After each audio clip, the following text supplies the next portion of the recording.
ভালোবাসা পাবো সেটা এক্সপেক্ট করিনি, বাট জনতাই সব কোন শহরের বেটি তুমি ঘোরা? আমরা সহ এই শহরেরই মেয়ে, তোমরা সবাই জানো। আর থ্যাংক গত 17 জুন মুক্তি পেয়েছিল ঢালিউড সুপারস্টার শাকিব খানের তুফান সিনেমা।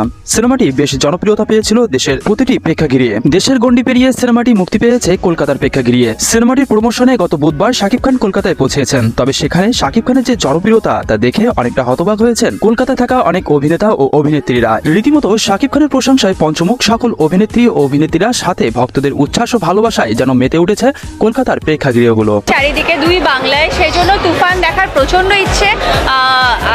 তবে বেশ দীর্ঘদিন পর কলকাতার প্রেক্ষাগৃহে মুক্তি পেতে চলেছে এই সিনেমাটি শাকিব খানের। ইতিমধ্যে ভক্তদের উচ্ছ্বাস ও ভালোবাসায় আর বোঝার বাকি নেই যে সিনেমাটি সেখানেও সুপারহিট হবে। কলকাতার বিভিন্ন স্টেজ পারফরমেন্সেও ইতিমধ্যে শাকিব খানকে দেখা যাচ্ছে, যেখানে অসাধারণ লুক এবং শাকিবের পারফরমেন্স রীতিমতো মুগ্ধ করেছে সকল সিনেমা ভক্তদের।